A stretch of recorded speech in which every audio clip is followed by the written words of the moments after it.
Bonjour et bienvenue dans cette nouvelle vidéo dédiée à l'Andorre. Je m'appelle Manon, je suis expatriée en principauté depuis plusieurs années et chaque semaine je vous parle de l'Andorre sur YouTube. Aujourd'hui, brève vidéo sur la vie pratique en Andorre. Je vais vous parler des langues parlées en principauté et répondre à la grande question: comment se faire comprendre quand on ne parle ni l'espagnol ni le catalan?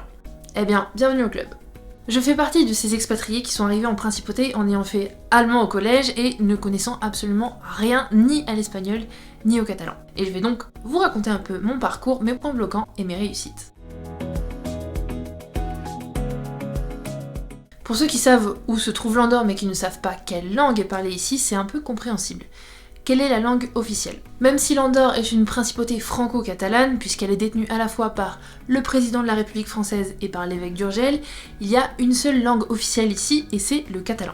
Et oui, le français n'est pas une langue officielle, ce qui est assez étonnant au vu du régime de gouvernance. Mais une fois que l'on habite en Andorre, on le ressent très bien, la principauté n'a aucun point commun avec la France, et au-delà d'appartenir à la Catalogne, elle est encore moins rattachée à l'Espagne. L'Andorre, c'est un territoire 100% catalan et les Andorres y tiennent, ça fait partie de leur culture, de leurs origines. Ici, vous découvrirez la culture, les traditions et la vie catalane. Donc retenez bien, en Andorre, la langue officielle, c'est seulement le catalan. Mais ça, c'est en théorie, parce qu'en pratique, vous allez voir un peu plus tard dans cette vidéo, c'est autre chose. Le catalan est couramment utilisé partout, mais surtout auprès du gouvernement puisque toutes les formalités sont faites dans cette langue et uniquement dans cette langue. Ce qui rend la chose compliquée quand on ne comprend pas la langue et qu'on la parle encore moins. Après, certains agents du gouvernement parlent le français, même si ça reste rare. Par contre, l'espagnol, aucun problème. Si vous avez besoin de réponses dans une institution du pays et que vous demandez en espagnol, on vous répondra en espagnol. Par contre, comme je viens de le dire, tous les papiers officiels se font que en catalan.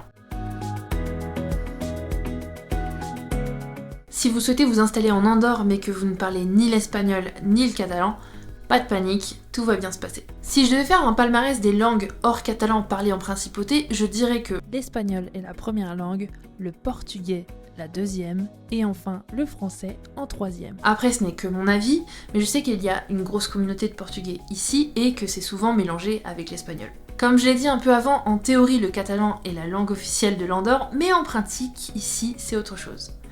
Je tiens à le rappeler, l'Andorre est un pays essentiellement composé d'expatriés issus de toutes les régions du monde. La plupart des Andorrans travaillent au gouvernement, dans des institutions ou dans des grandes entreprises. Donc tous les conseillers de vente que vous rencontrerez en boutique, les caissiers et la plupart des personnes avec lesquelles vous aurez des contacts ne sont pas andorranes. La plupart sont des Espagnols, des Argentins installés ici ou issus d'autres régions d'Amérique latine principalement. Certains parlent même l'anglais ou le français, même si, pour ma part, ayant beaucoup de facilité à parler en anglais, je me suis vite rendu compte que parler anglais ne signifiait pas forcément que c'était une facilité pour me faire comprendre ici. Par contre, dans les cabinets médicaux et dans les boutiques, il n'est pas rare de rencontrer des personnes avec des notions de français. Voilà, quand on arrive, ce n'est pas grave de ne parler que le français. Avec un peu d'anglais, ça peut compléter votre compréhension envers les autres, mais si je devais vous donner un conseil, ce serait d'apprendre au moins l'espagnol. Et je vous explique juste après comment apprendre à partir de zéro à l'âge adulte. Pour ma part, dès mon arrivée, j'ai fait pas mal de recherches pour trouver une plateforme qui me permettrait d'apprendre le catalan en ligne, et je n'ai pas trouvé.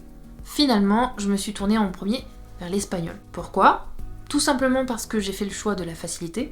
Parler l'espagnol me permet non seulement de me faire comprendre et de communiquer en Andorre, mais aussi en Espagne où je passe mes vacances. C'est aussi le choix de la simplicité parce qu'il existe tout un tas d'applications qui apprennent l'espagnol simplement.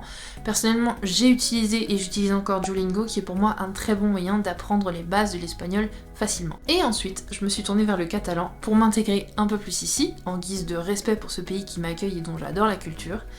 J'ai plus d'amis andorrans que d'amis français qui m'ont intégré à leur culture et m'ont raconté tout plein de belles choses et belle tradition sur l'Andorre et ça m'a donné envie de démarrer l'apprentissage du catalan.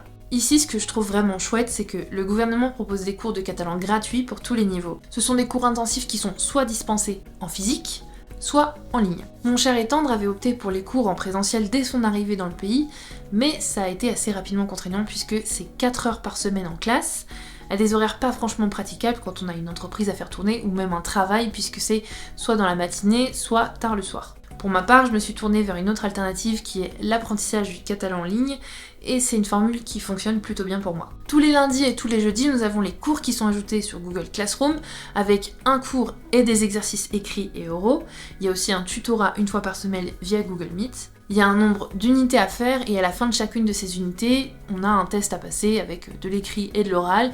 Chaque test doit être rendu et noté par les professeurs et à la fin du trimestre intensif, il y a une attestation de suivi de cours qui est délivrée. Cette attestation permet de passer le test du niveau de langue auprès du gouvernement et d'avoir le niveau A1, A2, etc. de valider. Alors, je vais pas vous mentir, ce sont des cours intensifs, il y a beaucoup d'exercices et je trouve ça justement pas plus mal parce que je pense que j'ai vite progressé rien que dans la compréhension de la langue, même si parler uniquement le catalan est un peu plus compliqué je trouve.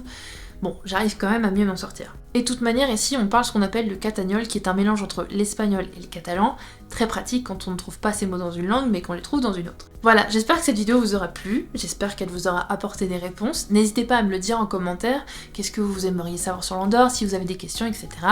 Et on se donne rendez-vous mercredi prochain pour une prochaine vidéo.